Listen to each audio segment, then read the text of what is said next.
Assalamualaikum warahmatullahi wabarakatuh. Kita sudah sampai di step keempat, yaitu bagaimana caranya kita menyusun diskusi atau pembahasan dalam sebuah artikel ilmiah.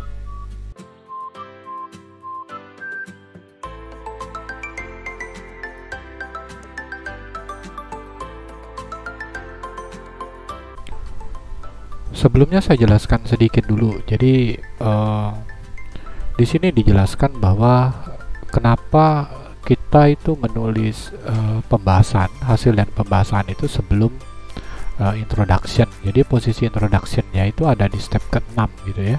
Sementara hasil itu di step 3, kemudian diskusi itu di step 4. Nah, jadi kalau di sini penjelasannya adalah kita harus menyusun pembahasan, hasil dan pembahasan itu supaya apa yang kita tampilkan di introduction itu mengacu pembahasan. Jadi pada intinya di introduction itu kita akan menjelaskan mengenai kontribusi penelitian kita gitu. Itu adanya di introduction. Nah, kontribusi penelitian kita itu tidak akan bisa kita jelaskan secara clear kalau seandainya hasil dan pembahasannya belum selesai.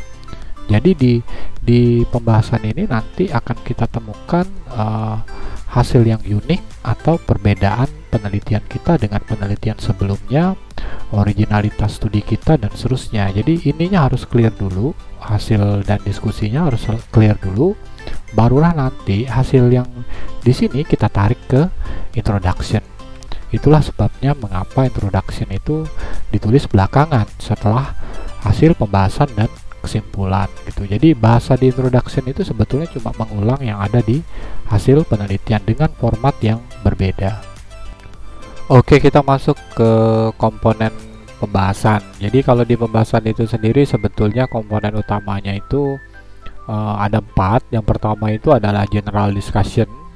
Ini mungkin nanti di setting 1 sampai dengan 2 paragraf.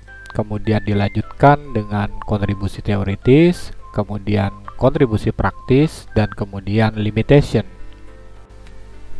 Lalu apa komponen penting dalam pembahasan? Jadi yang pertama itu pembahasan itu harus memuat komponen what, why, kemudian so what, dan what else. Nah, untuk what dan why ini adalah hasil penelitian kita jelaskan, kemudian mengapa. Kemudian untuk yang so what dan what else ini terkait dengan kontribusi teoritis dan kontribusi praktis serta limitation. Jadi seperti what else, misalnya hasil kita seperti ini, kita sarankan apa untuk penelitian selanjutnya. Ini what else gitu. So what ini terkait dengan kontribusi praktis sebetulnya. Jadi kalau kita temukan misalnya X berpengaruh terhadap Y, so what gitu. So what itu artinya kita memberikan saran kepada perusahaan yang sifatnya praktis. Kemudian uraikan hasil lalu jelaskan apa maknanya. Ini terkait dengan interpretasi. Jadi pada intinya di pembahasan itu kita tidak perlu mengulang angka-angka ya. Saya sering melihat itu tulisan-tulisan terutama dari mahasiswa itu mengulang angka. Jadi padahal di chapter hasil sudah dijelaskan angka koefisien berapa, T hitung berapa, dan seperti itu tidak perlu dilakukan kecuali kita ingin membandingkan hasil penelitian kita dengan penelitian yang lain. Saya kasih contoh, misalnya efek dari X terhadap Y pada penelitian kita itu sebesar 0,5, itu lebih besar misalnya dibandingkan dengan penelitian sebelumnya yang berkisar antara 0,2 sampai dengan 0,3. Yang seperti itu boleh, tapi jangan sampai kita ulang-ulang lagi di hasil. Kita langsung masuk ke contoh. Jadi tadi itu saya jelaskan bahwa bagian pertama dari pembahasan itu adalah general discussion. Nah, untuk general discussion bisa kita setting satu paragraf misalnya. Nah, untuk satu paragraf ini sendiri terbagi menjadi 2. Yang pertama itu mungkin narasi awalnya itu kita jelaskan mengenai tujuan penelitian dulu, kemudian hasilnya secara umum. Hasil secara umum ini sebetulnya cuma pengantar saja, nanti akan kita jelaskan lebih detail di implikasi teoritis. Kemudian ditutup paragraf ini dengan bridging. Bridging ini adalah penyambung dengan paragraf selanjutnya. Jadi ini hal penting Bridging ini penting untuk menghubungkan antar paragraf yang atas dengan yang bawah. Jadi di sini misalnya kita menarasikan bahwa teman kami menyarankan implikasi teoritis dan praktis yang kami uraikan di bawah ini. Barulah masuk implikasi teoritis. Ini sifatnya adalah bridging atau penyambung. Saya berikan contoh ya, salah satu pembahasan. Jadi taruhlah ini misalnya hipotesis pertama kita itu menemukan bahwa leader humility terbukti efektif meningkatkan suara karyawan. Jadi sebetulnya kalimat yang ini artinya itu berpengaruh positif, tapi kata itu kita ganti dengan terbukti efektif meningkatkan suara karyawan. Ini sebetulnya permainan kata saja supaya pembaca tidak bosan gitu kalau kita gunakan kata yang mirip-mirip. Seperti ini. Ini tadi kan efek positif sudah ada di sini, jadi di sini kita coba ganti kalimatnya, tapi maknanya adalah sama. Ini adalah unsur what. Nah, kemudian interpretasi hasil dari ini maksudnya apa? Berarti dengan kata lain, pemimpin yang mengutamakan kerendahan hati, pemimpin. Nah, ini mengakui kontribusi karyawan, mendengar saran sehingga dapat mendorong bawahan untuk berani bersuara. Ini kita masukkan referensinya. Jadi ini adalah referensi utama dalam teori kepemimpinan yang rendah hati. Jadi di sini kita mulai masukkan teori.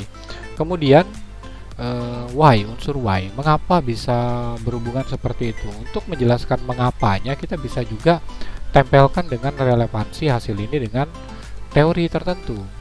Nah, seperti di sini hasil penelitian ini berarti mendukung asumsi teori SET. SET itu adalah social action theory dari Blau dan Human. Jadi di sini dinyatakan bahwa individu itu akan berperilaku positif kalau seandainya interaksi atau pertukaran itu sifatnya adalah positif. Contohnya, misalnya kalau karyawan diperlakukan dengan baik, maka mereka juga akan memberikan kontribusi yang baik kepada perusahaan. Itu adalah asumsi dari teori SET atau social action theory. Jadi di sini sudah kita mulai bahas secara spesifik terkait dengan dukungan teori, baru kemudian ini why teori, kemudian why selanjutnya itu adalah perbandingan hasil ya. Jadi hasil penelitian kita itu mendukung penelitian siapa saja. Cukup seperti ini. Jadi di sini kita mulai jelaskan originalitas penelitian kita. Untuk originalitas ini harus kita lakukan secara cermat. Jadi sebelum membuat pembahasan itu, atau secara bersamaan ketika membuat pembahasan, kita melakukan literatur review. Jadi membaca penelitian-penelitian yang relevan ini seperti apa mereka itu. Saya berikan contoh saja. Ini adalah contoh saja. Jadi misalnya di sini hasil penelitian ini sejalan dengan penelitian si A, si B, dan si C. Tapi kita melakukan beberapa perluasan gitu. Jadi perluasan yang pertama itu misalnya kalau yang sebelumnya itu lebih banyak penelitian dilakukan di sektor swasta atau bisnis, maka penelitian kita yang ini dilakukan di sektor pemerintahan. Jadi agak berbeda jadi ini perluasan studi sebelumnya. Yang kedua, misalnya kita melakukan pendekatan multi level.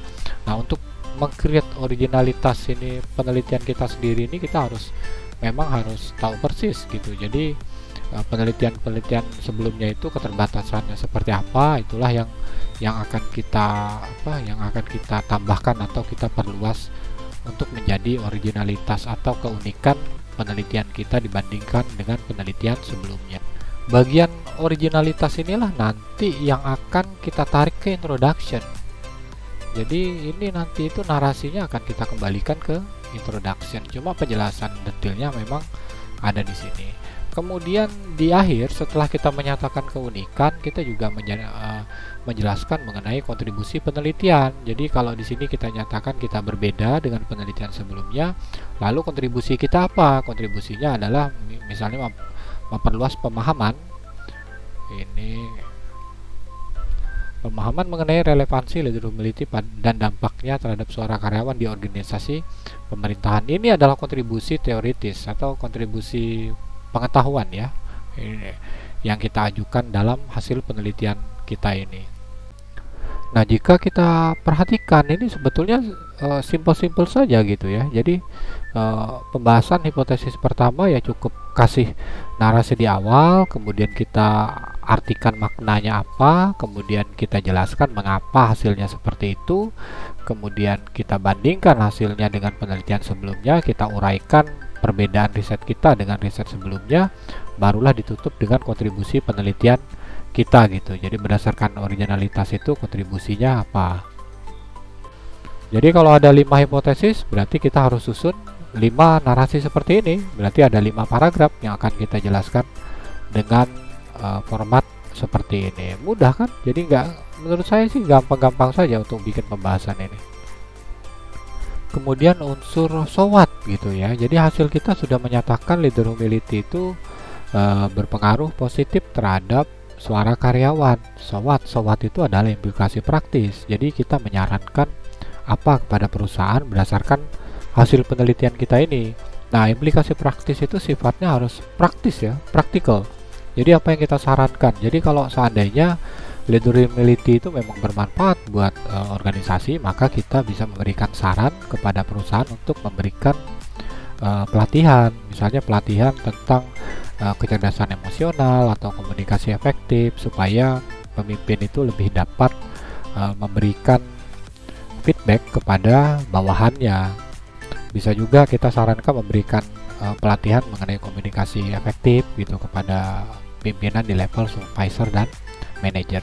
Nah, ini adalah yang pertama secara praktis. Yang kedua, misalnya kita juga menyarankan, karena hasil riset kita menyatakan bahwa leader humility itu bermanfaat, maka kita memberikan saran kepada HRD untuk mempertimbangkan karakteristik leader humility ini sebagai salah satu syarat seleksi pada jenjang jabatan supervisor atau manager di perusahaan tersebut. Jadi ini adalah praktis ya. Jangan sampai kita bikin saran atau implikasi saran itu sifatnya masih normatif gitu. Jadi ini langsung bisa dipraktikkan. Bisa juga kita masukkan gitu. Misalnya pelatihan itu diselenggarakan minimal 6 bulan sekali dan seterusnya. Itu adalah saran praktis. Nah, komponen terakhir adalah limitation atau keterbatasan ya. Berapa keterbatasan yang bisa kita uraikan? Biasanya 2-3 itu cukup kita jelaskan limitation kita. Di sini misalnya contoh penelitian kita itu kita lakukan di sektor pemerintahan, artinya generalisasinya tidak bisa dilakukan pada sektor-sektor lain. Jadi kita mungkin memberikan saran berdasarkan keterbatasan ini adalah peneliti berikutnya itu bisa melakukan perbandingan penerapan leader humility di sektor swasta atau menggunakan sampel secara bersamaan kemudian membandingkan hasilnya. Jadi keterbatasan dan saran itu kita gabung. Ini adalah keterbatasan, kemudian baru kita berikan saran. Ini sebagai acuan kepada peneliti-peneliti selanjutnya ya. Sebagai ringkasan, jadi pembahasan itu isinya adalah general discussion, kemudian kontribusi teoritis, kemudian kontribusi praktis, dan limitation. Formatnya adalah seperti ini. Jadi ada unsur what, apa yang kita temukan, kita interpretasikan maknanya, kemudian why, kita jelaskan dari sisi teoritis mengapa hal itu bisa terjadi, kemudian kita bandingkan hasil penelitian kita dengan penelitian sebelumnya, kita jelaskan keunikan penelitian kita dibandingkan penelitian sebelumnya, baru nanti di akhir kita tutup dengan kontribusi penelitian kita. Ini bagian ini harus clear dulu supaya ini nanti yang akan kita masukkan di bagian introduction. Karena pembahasan ini adalah komponen paling penting dalam artikel, jadi sebetulnya ada 2 komponen yang paling penting itu. Yang pertama itu adalah hasil dan pembahasan, baru kemudian itu di introduction, itu harus sejalan. Jadi 2 komponen itu harus sejalan. Nah, ini bagian ini rasionya harus minimal itu 40% dari total keseluruhan artikel. Jadi jangan sampai kita susun introduction-nya itu 2 halaman, kemudian literatur review-nya 2 halaman, sementara discussion-nya itu cuma 1 halaman. Itu tidak layak. Jadi dia harus komponen yang paling banyak dibandingkan dengan komponen yang lain. Silahkan dicoba. Menurut saya ini kalau kita praktikkan tidak terlalu sulit. nanti chapter berikutnya kita akan mulai create konklusi, kemudian kita akan masuk ke pembahasan cara menulis introduction. Semoga bermanfaat, tetap sehat. Wassalamualaikum warahmatullahi wabarakatuh.